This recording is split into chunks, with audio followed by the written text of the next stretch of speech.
Good morning, afternoon, evening, ladies and gentlemen. I'm George Moss, the host of the program comes on allpointstv.com. And we're coming to you again on Monday at 2 o'clock, and we're still around from 2 to 3. And you're in for a double treat today because after this program is over, the two Catherines come in at 3:30 and they stay around about 4 o'clock. So after my 1 hour production is over, you can hang around or pick them up at your time of your own leisure, and you can pick them up on allpointstv.com.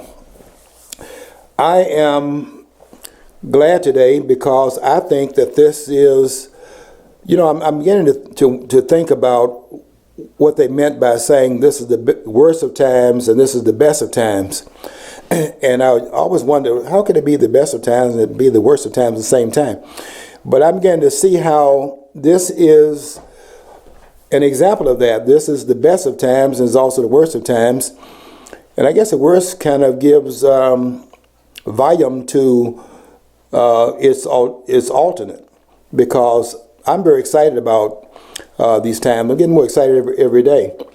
And what's exciting me is what is happening on the national level with a lot of unintended consequences, and one of them is what is happening right now and the political insurgency taking place in this country.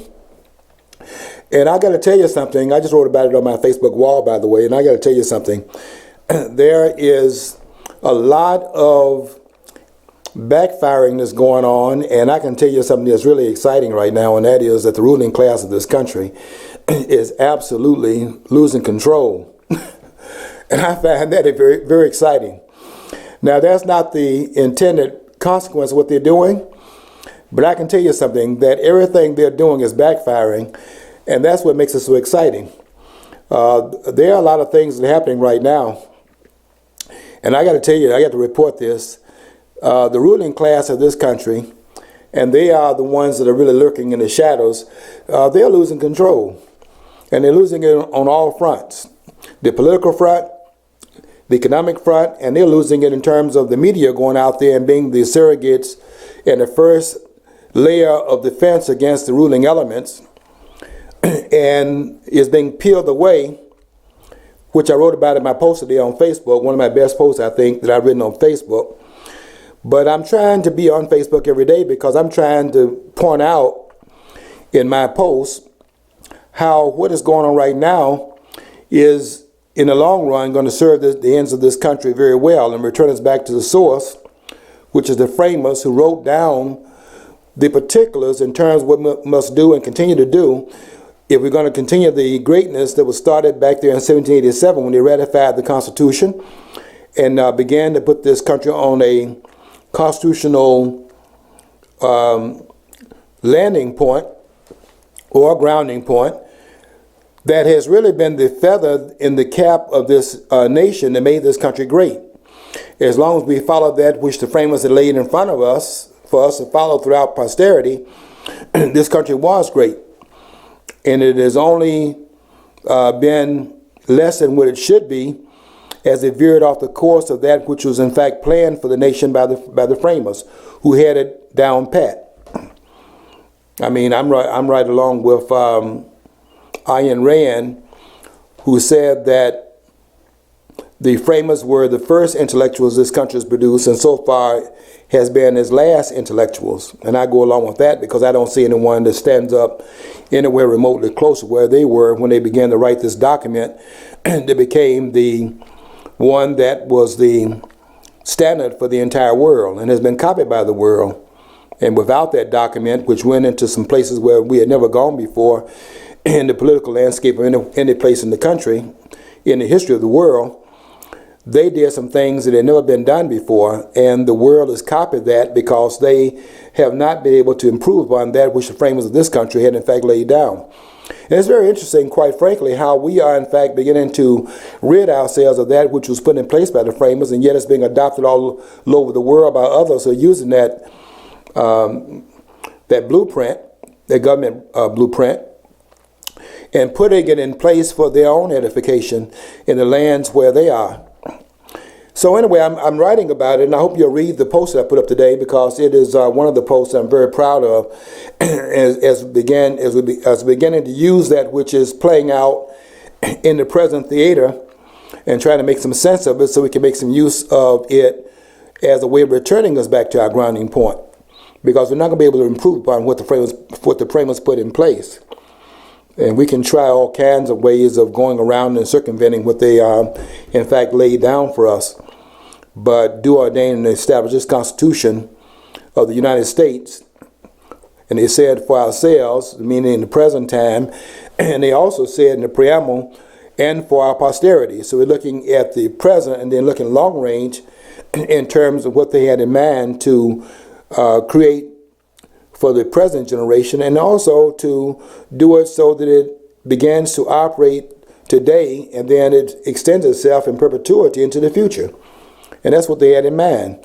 And they were very much far-reaching in what they wrote, and they tried everything they could to make sure it would play out this way into the distant future, into the foreseeable and unforeseeable future.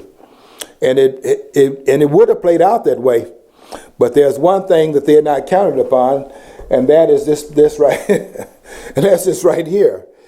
And they couldn't have planned for this. They tried to prevent it, but they couldn't have planned for. I mean, the document does not lend itself to what they eventually did. Starting, I think you could say it really started, quite frankly, with the second administration. I'm talking about the administration of John Adams. But it really got out of control. I mean, it was beginning to unravel, quite frankly, in the second administration, that of John Adams, who they served one term, coming after Washington that served 2 terms. Then John Adams served 1 term before they threw him out. And they were looking for another model, and we've been doing that ever since John Adams, going back and forth, trying to find the remedy that had been put in place, because it was being suborned by each of the political office holders after George Washington stood down when he didn't have to. But the idea was to relinquish power, and then you have the effect of putting in place limited government by the politicians, limiting their duress in power. So they, enter the power stream, do what they can to further perfect the republic, and then they give up power, and then you continue this perfection of that which was put in power by the framers. That's what they intended. Good people coming into government, staying for a period of time, and then relinquishing power. I got a question here to ask, and maybe it's not fair because I didn't give you a chance to prepare for it. But I don't have to prepare for it. I read the Constitution. But I mean, it's like I've had people ask me this because I rag on all the about Democrat, Republican. A lot of Republicans think that Ronald Reagan was this pillar of what a president should be and all this. And to me, I have real issues with him conducting an illegal war, which I think is an act of treason. And you bring that up, and there's give you a look of like a horrified look, like no, not Ronnie. It's like, and I'm 52. I was around, when Carter was in office, which was dismal, and also 77. Yeah, and then Gerald Ford was really. I mean, he was from Michigan, but he was a joke, and he was a very much of an embarrassment. And so I look at all these people who've been president since I've been cognizant of the presidency, and I really can't find anybody I find is stellar, outstanding, or anybody who has. They got some good points, but they're minute compared to their failings. And everybody gets so angry about this, especially the Democrats, because they have a tendency to be hero worshippers. I mean, it's like, oh, there's so and so. FDR was a hero. He pulled us out of a war, economics. And I said, yeah, he killed off a generation of our men to get us involved in a war of a foreign intrigue, which the founders didn't want. So I mean, who would you say though? My question to you though is like, who would you say has actually had some of the stellar characteristics that maybe the early presidents would have? It really began to unravel after George Washington, and it unraveled after his administration. He served 2 terms and was voted unanimously to the presidency, because being the father of the country and being the most admired man in the United States, the 13 colonies at that point. But really was one of the great men on the planet at that time, and was recognized as such in the world at the time in which he lived. They knew what they had in George Washington. They had a statesman. But it began to become unraveled to some extent during Washington's term, but it began to really politically come unraveled with John Adams. John Adams was a signature to the Declaration of Independence, and not only that, he was one of the ones that framed the document itself, being on the Committee of Five. That he in fact gave the writing of it over to Thomas Jefferson, because Jefferson was a better writer than he was, and probably was a better theorist than was John Adams. But John Adams, being the second president, being vice president under George Washington, but the second president of the United States, began to suborn the Constitution and the Declaration of Independence. That was a revolutionary document, and he was part of that revolution. I mean, it was John Adams that the British were looking for when they had Paul Revere writing saying the British were coming. They were coming to arrest John Adams and his relative Samuel Adams. That's who they were looking for. They weren't looking for all the people in the colonies. They were the ones that were identified as a threat to the status quo. They were revolutionaries. They were looking for them to quiet the revolution down. And Paul Revere was basically writing to tell them, you all better get out of here, because here they come. And they had the lantern in the church chapel steeple, where it was 1 if by land and 2 by sea. And so they could tell by the light that was blinkering which way were they coming. So they knew which way they have to go to hightail it out of the city. And they were looking for John Adams. And John Adams was very much on revolution against the powers that be at that particular point in time. But one of the things about power, you notice when you read about it in history, and that is when power is not shared by those who are the outsiders object to it. But it does not mean that they are more principled than the ones that are wielding the power, or it doesn't necessarily mean that. It could mean that, but it does not necessarily mean that. What it means is that those that are outside of the centers of power have power that is arrayed against their particular interests, and they are objecting to it because it doesn't serve their own ends, but their own vested interest. When John Adams, who was protesting the way power was used by George III, got into power himself, he got drunk with power. He was already drunk, but was using power in a drunken manner, and began to become the very fascist that he was in fact objecting to when George III was acting that way. And so you say, well, who is it then that would have come in and would have served in the capacity that we see that was set by the standard bearer of that, and that was George Washington, who stood down from power after 2 terms when he could have become king. He stood down from power and did it on 2 different occasions. Did it in 1783 and then did it again in 1797. And didn't have to do it because George Washington could have run in perpetuity. He was so popular. But George Washington rode his horse back to Mount Vernon, and the whole world didn't understand that. What is this guy doing? Never had it been done before, where a person went into power after a military victory and then had to be dragged off of Mount Vernon's plantation to come into being the president. And they had to convince him to do that. And then after his 2 terms was over, I mean, that's set by himself, by the way, because they would have liked him to run for another term, and some of them were trying to make him king. And George Washington stood down from that. Now, the question is, who then comes after George Washington that's worthy of standing in his stead, and so on and so forth? And the answer to that question is none of them. We've only had, I hate to break it to these so-called historians in this country who are ideologically driven, and that's why they can't see the forest for the trees, because they're being blocked by their ideology. But there's only been one great president we've had in this country. And you can claim all this other stuff. You can put Lincoln up there at the top and then put Franklin Delano Roosevelt number 2, and that's an outrage. You can do all of that you want to try to hide the fact that we've only had one great president. The rest of them have been people who sat in the place of George Washington, not worthy of being in the same seat that he shared. And none of them are worthy of being on Mount Rushmore with George Washington. There should be George Washington up there, quite frankly. And those other 3 up there, those are 3 imposters. I mean, look at why they're up there. And you can see they're imposters. I'm sorry to report this, but I have to tell you the truth. But notice there's no Democrats there? There are no Democrats up there. And every one of the ones up there, quite frankly, is a person that was part of a political party. George Washington did not belong to a political party. And once he left office in 1797, spoke out against it and said how dangerous it was to set up political parties. He was in fact above the political fray. And that's what makes him stand out from all the rest. Do you think anybody could get elected though, not being affiliated with the party? Because the process has been suborned, has been sabotaged by those that came after George Washington, who began to get themselves into political groups and began to run upon ideological ground.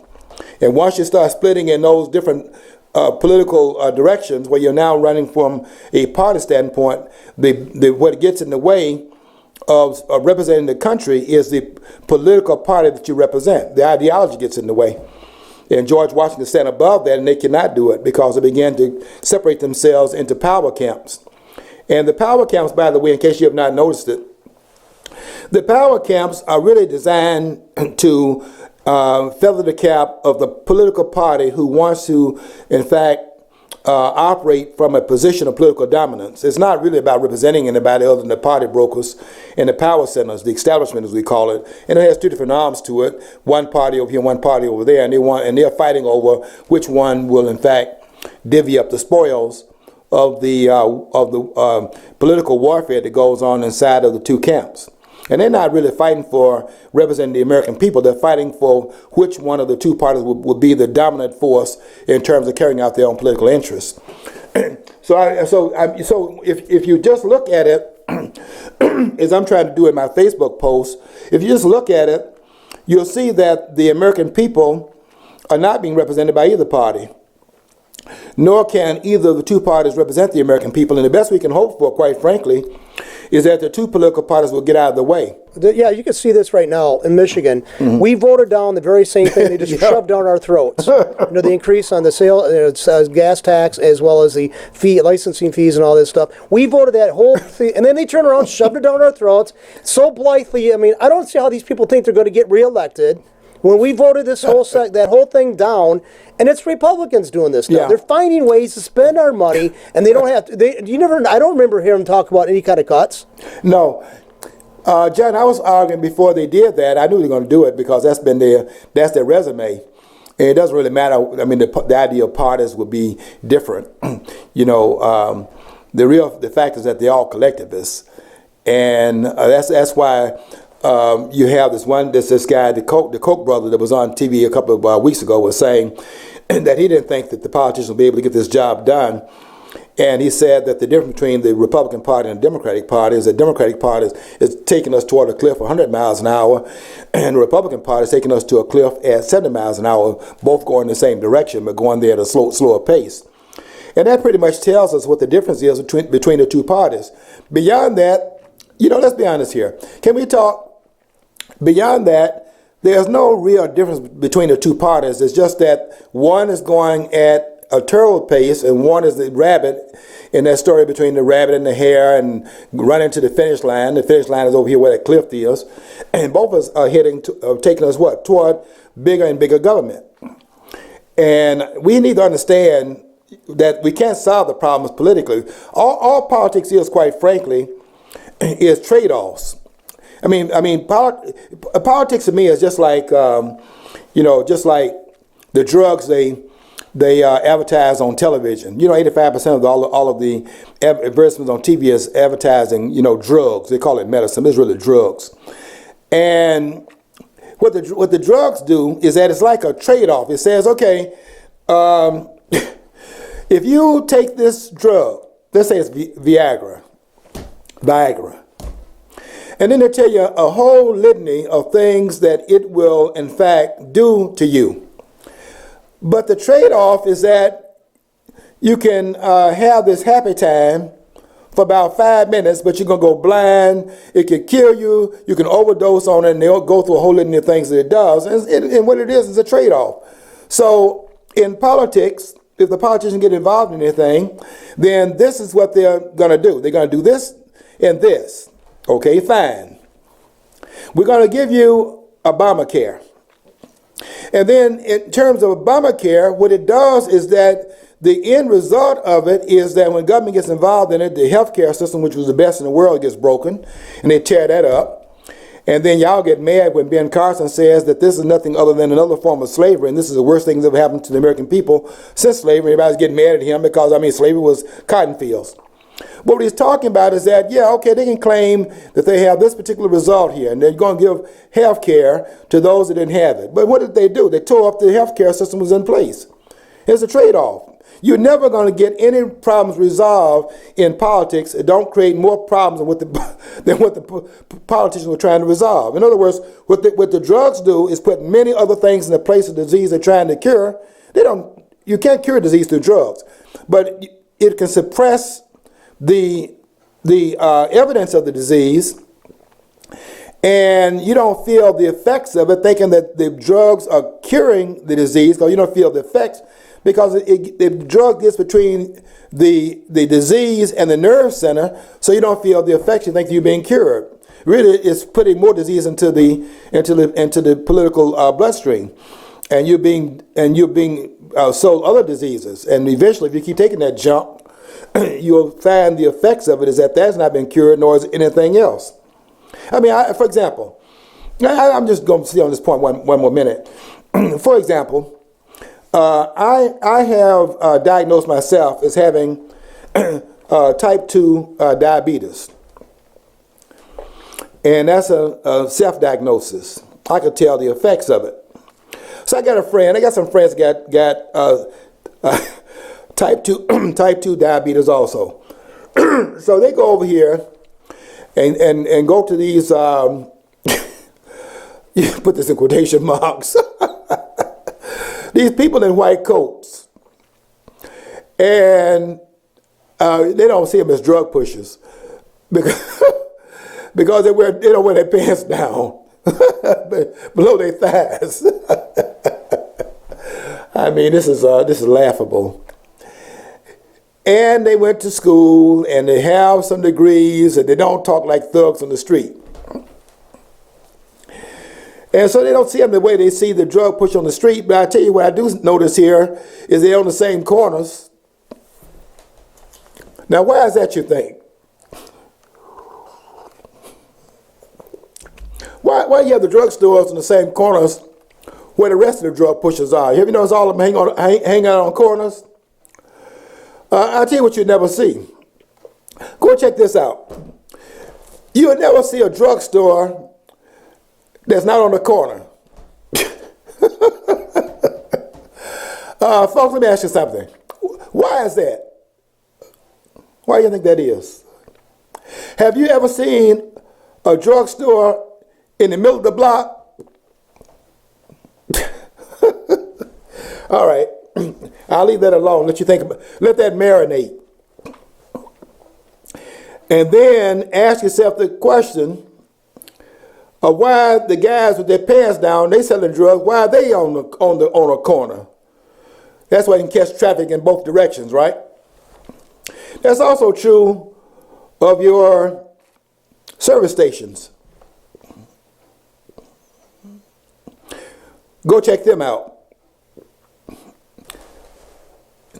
Not on the same corner, and probably not across the street from each other, because they have their own block to cover. And so there's a lot going on here we could talk about, and let's talk about that sometime in the future. But what I want to get to right now is this other thing that we're talking about in terms of the politicians. Politicians are involved in trade-offs. They don't solve any problems. And the only way that they can actually be helpful, quite frankly, is if they keep their hands off and simply get out of the way of the American people. That's why those that I would vote for are those that are saying that we need to bring out the creativity and the power that's invested in the American people. Because once you turn that horse loose, we'll see this country going back to greatness again. And the reason it's being restrained right now is because those who produce nothing are making sure that none of the other people out here that's greater than them will produce anything either. These are noise makers and regulators. That's what they are. And they regulate so that nobody else can produce. In other words, they stop activities from going on so they can bring about what? Greater dependence upon the political class in this country. And I'm writing about that on Facebook, and I'm right out in their face with it. And that's why I was saying at the beginning of the program that these are the worst of times, but it's also the best of times, because there's a lot of instruction that can take place right now. Because a lot of things are being unraveled by them having to come out of the woodwork. They much rather stay in the background, lurk in the shadows. They much rather stay in the background, but they got to come out now because they're being called out by this insurgency that they have going on. And these outsiders are coming into the fray right now, and they are calling them out. And they got to come out here and put this fire out. And as they do that, it allows that which is hidden to be more visible, coming out to the surface.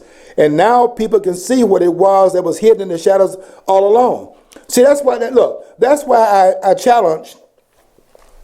And I have a lot of respect for people like G. Edward Griffin. But I challenge them. And I challenge also Whittle, who does the firewall. I respect these men. I respect them greatly.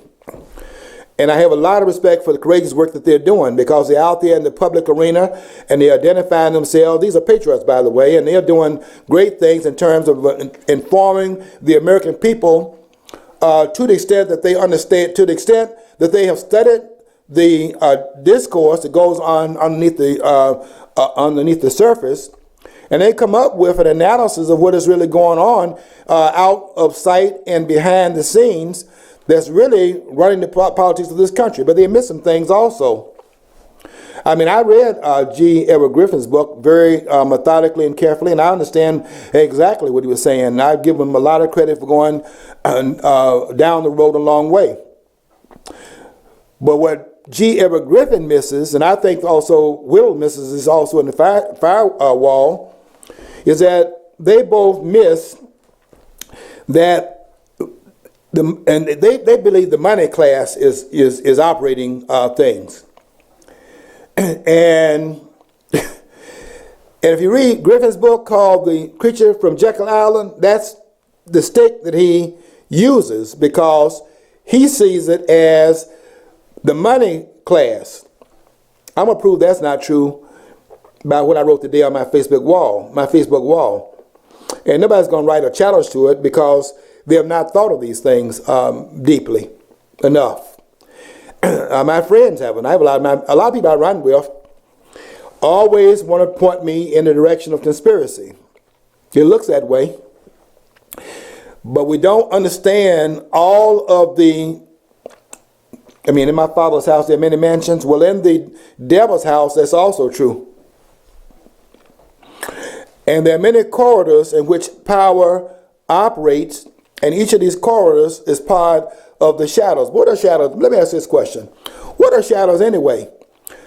Listen carefully.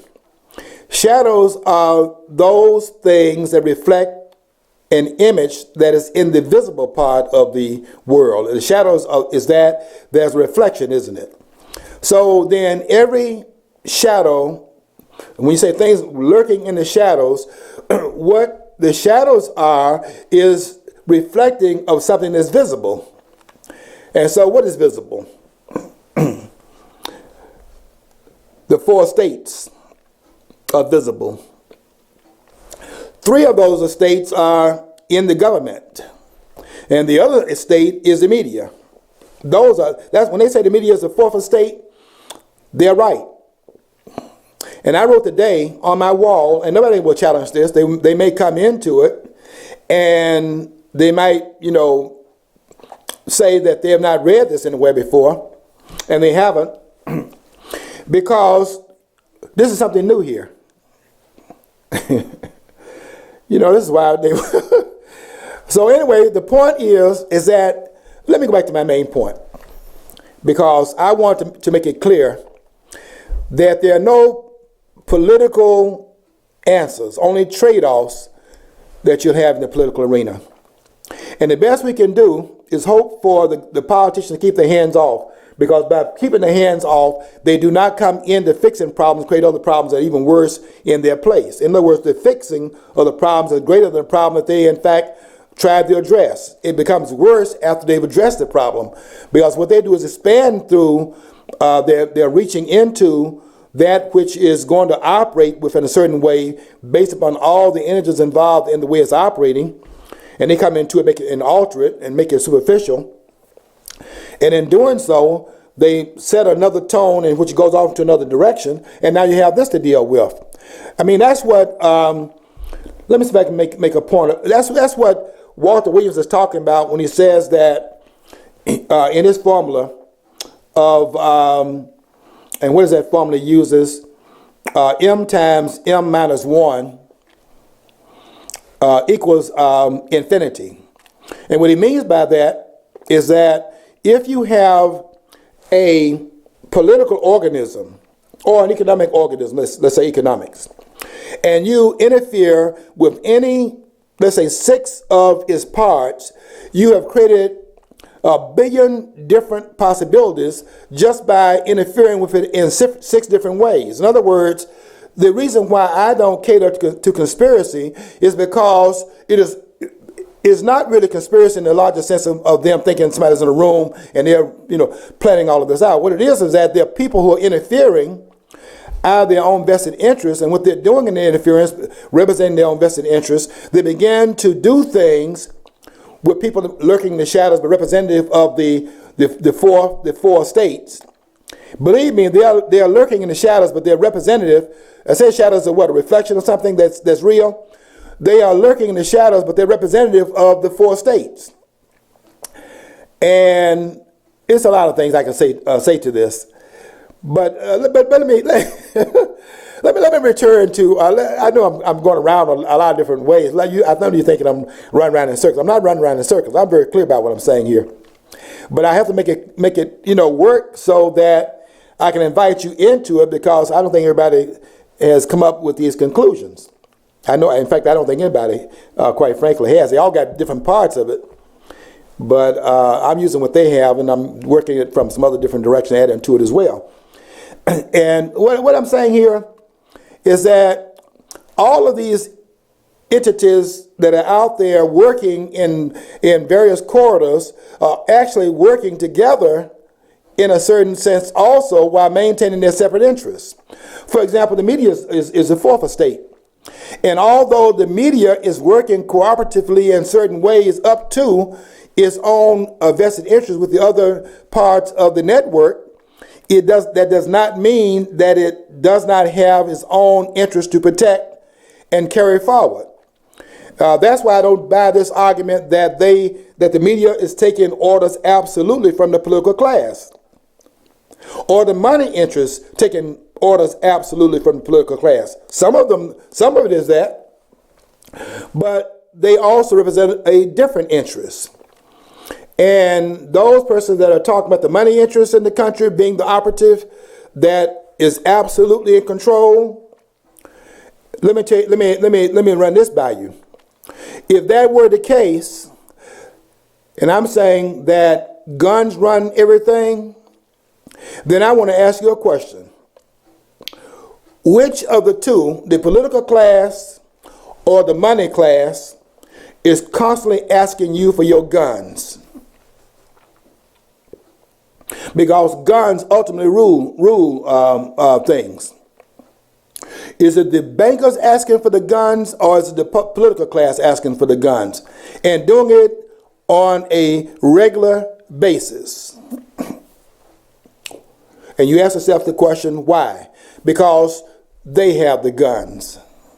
And they know that guns rule. Now, those are saying the money class rules. That's what Griffin is about, and what some of the others out there with the conspiracy theories are about. Let me just tell you this. They already have your money. Well, I can know this. Okay, we pointed out the fact that we voted what the Republicans tried to shove down our throat. We voted it no. They did it anyway. So they don't fear us. They don't fear us at all. They don't. Republican or Democrat, they don't fear us. And they do whatever the hell they want to do. Excuse my expression, but they do whatever the hell they want to do. Mm-hmm. And then we're supposed to sit there and say, "Well, we're all one people, and they got our best interests at heart." And try to make a silk purse out of a sow's ear when we're handed it, And it's like, no, they disregard it. And I think that everybody anybody who voted for this tax increase on us after we already refused it should be thrown out of office and stripped of their money that they have accumulated being the representatives. We have to stop Snyder from going anywhere forward with his political insurgency in the future, and must make him stand down from his position because of what this man just did. You see, I don't buy. You see, first of all, I don't buy government is efficient. Government, by the very design of it, is inefficient. Therefore, everything gets involved in because of its inefficiency as a modus operandi of government. Government automatically is inefficient. Too many moving parts for it to be efficient, to be able to make the whole, with all of its separate parts acting as constituent parts of the whole. It cannot operate efficiently. And everything that gets involved in, it will raise the cost of that because inefficiency is one of its constituent elements. Which means then that wherever you find government, you will find waste. So in the budget, let's say here we're talking about the state of Michigan, the budget of the state of Michigan starting in October, fiscal year ends September the 30th, so October the 1st to the next fiscal year, October the 1st to September the 30th, we start another fiscal year, and the budget for this fiscal year in the state of Michigan is set up for $54 billion. Now, I have to tell you something. Here's a little secret. It is impossible for this government to be operating so efficiently that it doesn't have $1.3 billion of fat and waste that it could not have tightened its belt so that it could fix the roads and the 5,800 bridges in the state in order for that to be done out of the budget it already has. But government does not require itself to be operative efficiently. And why? Because they already have a line of direct line into the pocketbook of the taxpayers. And either the taxpayers will be asked as if they have something to say about it ultimately, to tax themselves. And then what happened in the state of Michigan recently is what John is talking about, is that they asked the people to put a tax burden upon themselves. And the people said overwhelmingly no. Guess what happened after that was over? As if this is surprising. Or let's go back to 1988, where George Bush the first, the 41st George Bush, Bush the first, Bush 41, said, "Read my lips, no new taxes." And guess what happened? New taxes. Because you see, they already have your money. See, those who think that the banker class is the control, those who think that one of the captains is already here, so we know they're doing their program today, so that's good. They're already in the studio, and they're here early, so I know they're going to have a good show today. I'm going to have to run home after this program is over and watch it as usual.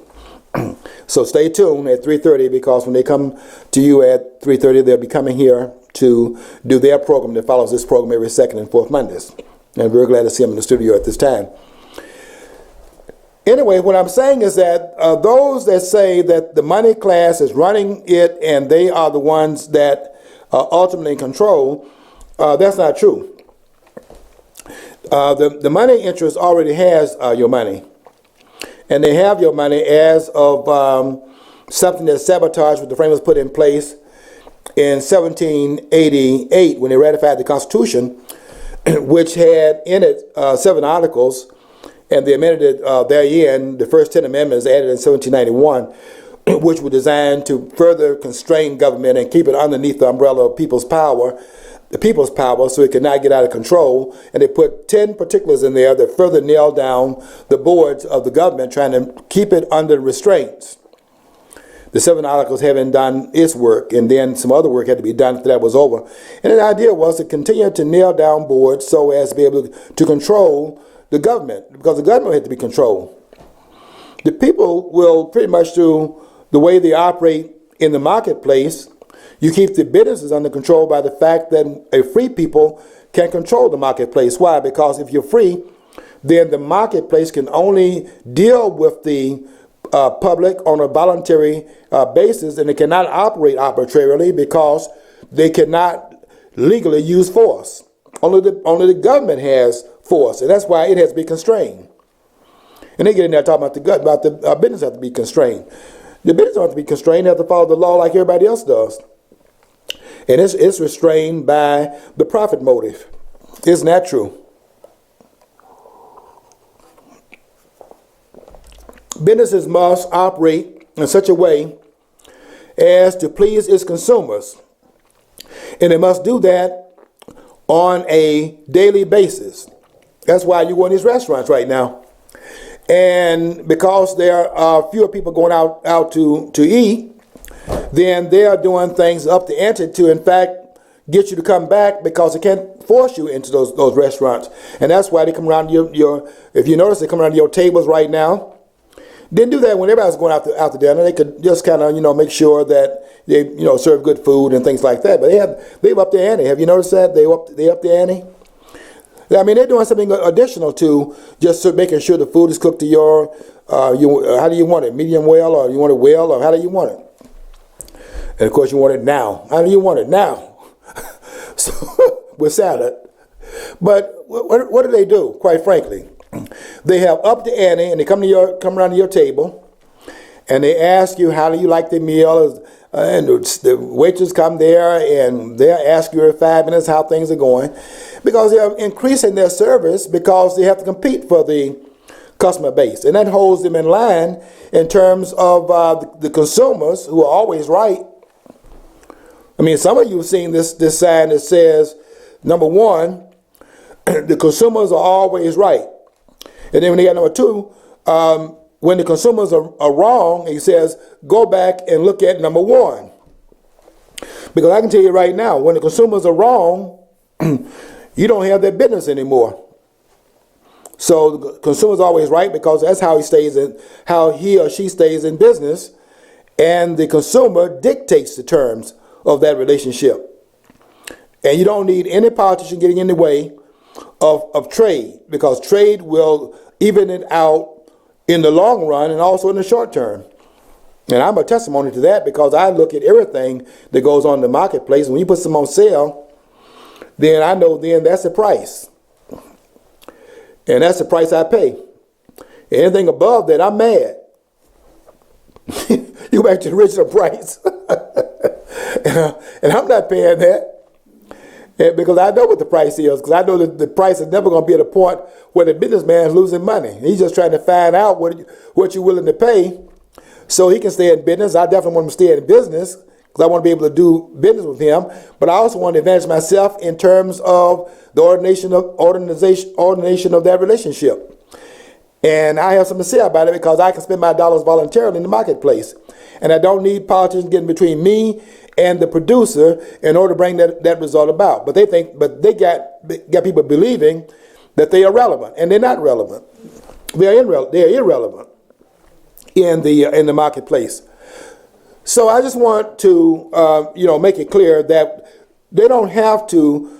The money is, they already have the money, and they get it through all different kinds of channels in which they get the money. They do it through license fees, and if you speed, they take the money that way. That's a tax. They call it different things, but all of it is a tax. Anytime government goes into goes in your pocket and extract money out of it, that's a tax. Now you can call it different things and make people feel like the taxes go away, but license fees, if you're going hunting, they didn't put none of the fish out there in the water, and if you want to go out there and fish, you got to pay a license for that. That's a tax. They got the deer up there running out there in the forest. If you want to go deer hunting, they want to put a license to go up there and shoot the deer. Wherein, if you don't thin the herd out, the deer will starve, because there's only so much food that grows on those, in the wintertime, because it's being covered by the snow, and they're out there with the hoofs jigging in the snow. So you're shooting the animals during the winter season, so you can thin the herd out, and so the other can survive, and then you have deer for the next year. You actually shooting the deer in order to maintain the deer population to an extent. And of course, I think you can also give them a salt block, but how much fun is that going to be? And then if you don't have an outlet for people to shoot the deer, then they start shooting at these people that's running these governments. So you have an outlet. It serves two different purposes. So they already have your money. And so those are saying that the money interests are driving everything. The money interest really operates in the name of the political class in this country.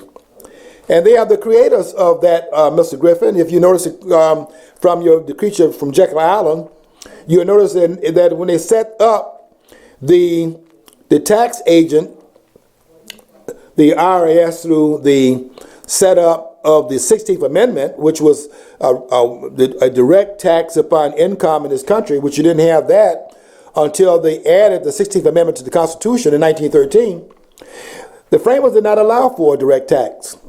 They prohibited a direct tax. And they wanted any tax to be apportioned among the states. And that's what Article 1, Section 2, Clause 3 is about. But direct tax was prohibited in the Constitution. And they just kept trying to go around that and finding a way to come at you to take more money in ways in which they were not allowed to do it under the Constitution. And that's why they had to amend it. But they already have your money. And who actually did it? The politicians did it.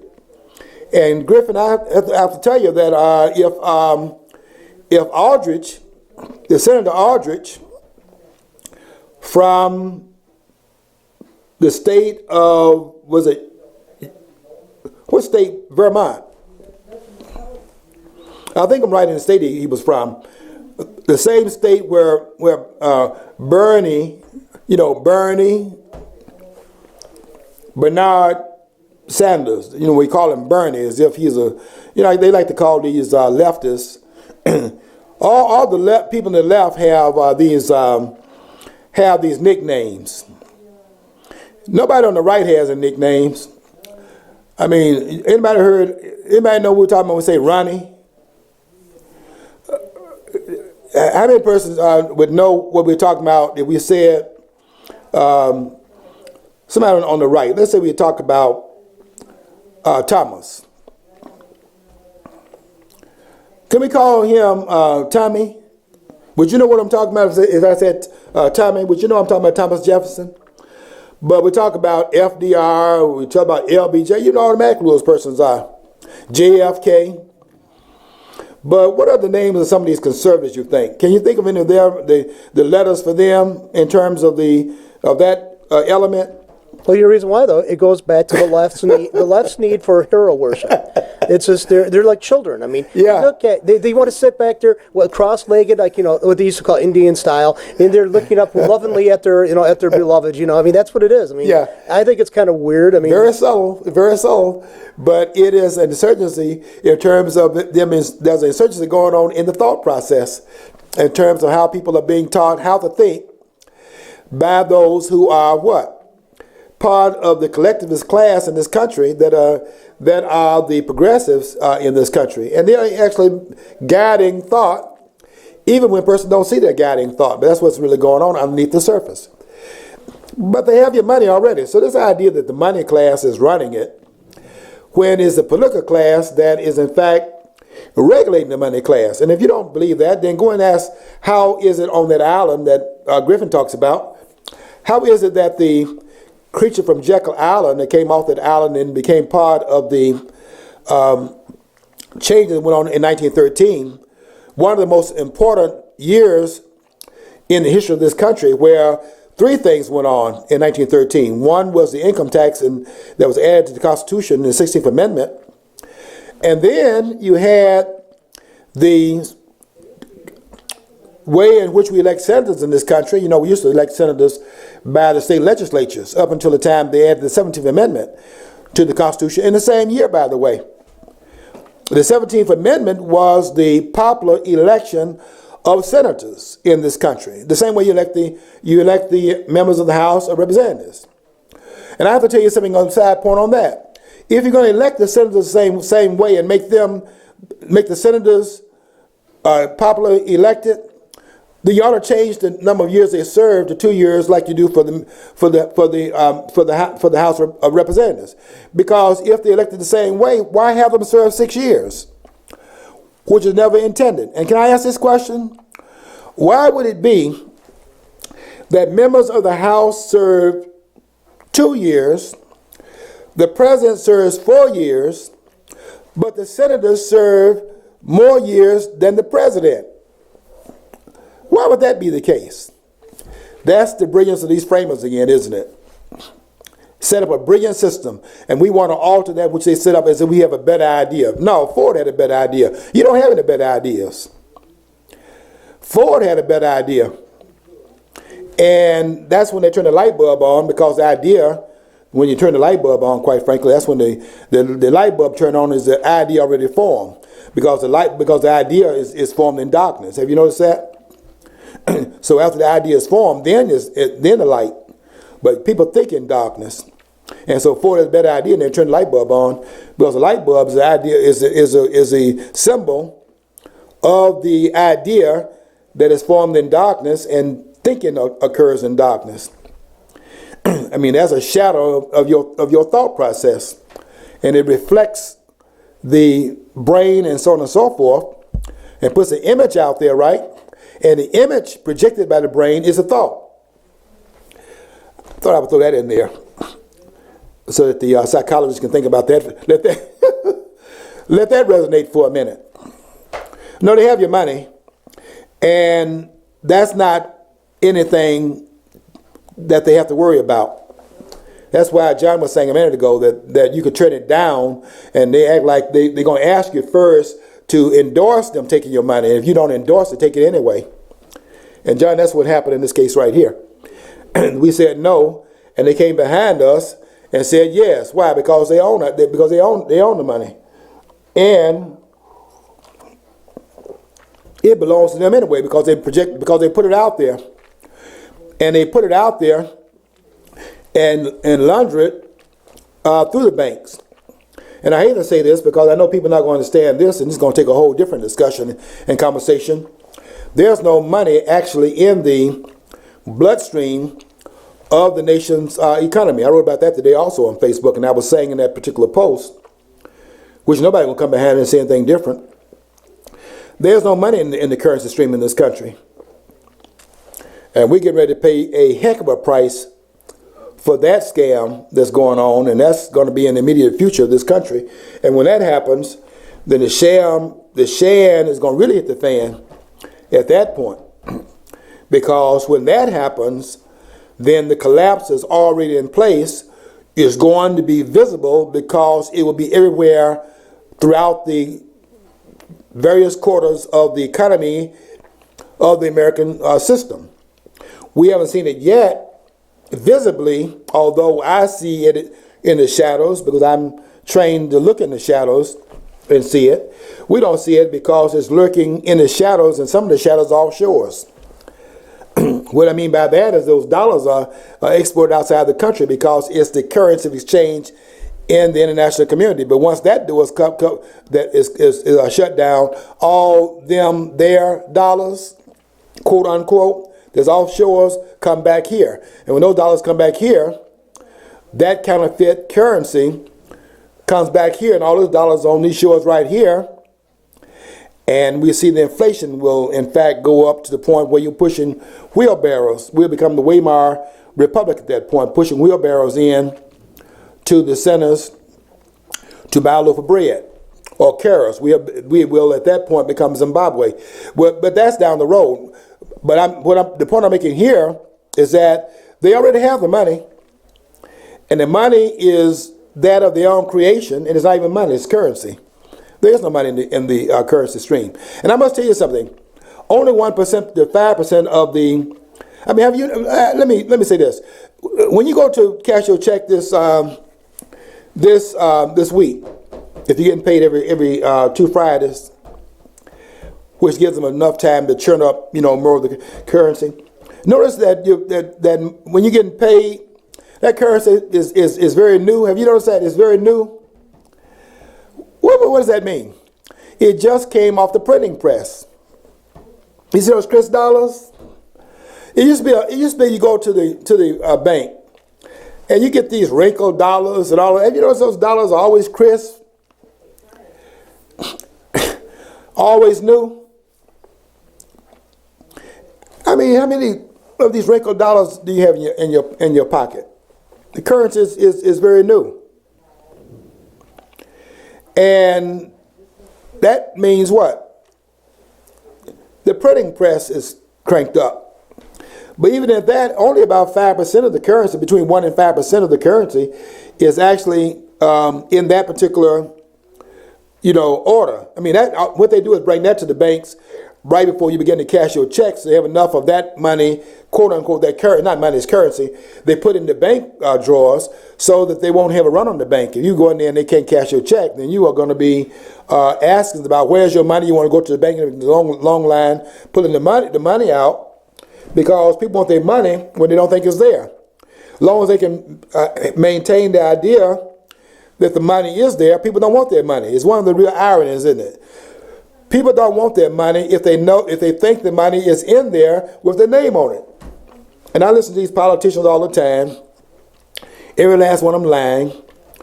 And they'll say that Social Security will be bankrupt in about the year 2035. Now, it's never going to be bankrupt today. It's bankrupt, in the future, when they're not in office. So Social Security will be bankrupt in 2035. Somebody's worried about it because that's in the future, and no politician, therefore, is going to pay for it because that's for those other guys to handle down the line. So the idea there is that they have your money in an account with your name on it, and that's what they're pulling from. The fact is that Social Security is always insolvent. There's no money in Social Security, none now. And there's never any money in that drawer. All of that is a facade. What they're doing is pulling from those who are putting money into it right now and pulling that money out and giving it to those persons, and as the workforce goes down and not put enough money in those coffers to pull out of that drawer, then that's where your deficit comes in. You can't fix the deficit problem until you fix the entitlement problem. And they are simply trying to postpone the inevitable collapses in place, but it's inherent in the network.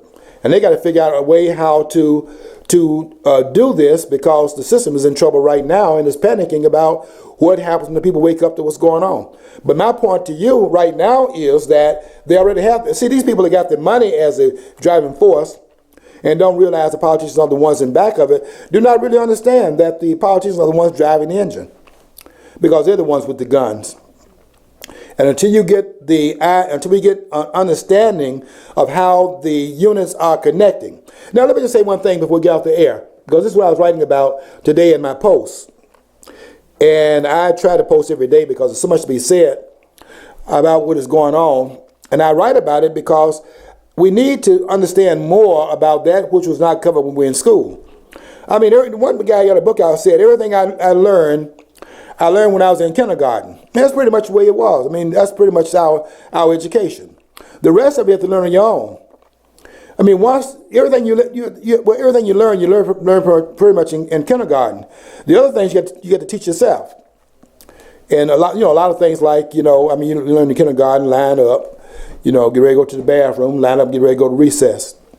And line up and get ready to go home, and don't forget to take your mittens out of the locker. And don't lose your books. And you learn a lot of things other than that in terms of how you're teaching yourself while you're in the classroom. And you pay attention, then you read your books and things like that. But most of this is you have to teach yourself. And so kindergarten is where the learning goes on. The rest of it just sitting in the classroom waiting to graduate. And that's because the ruling class does not, inform. So I'm doing a lot of things here to kind of fill in some of the pieces of the puzzle. My point is that you don't learn anything about the money. You don't learn anything about how the economy operates. You got to teach that. You got to learn that on your own through self-study, because nothing of how the parts fit together actually operate. But I can tell you this, they're losing control. And the way I know it is what's happening right now with Ben Carson. Because Carson was being crucified last week.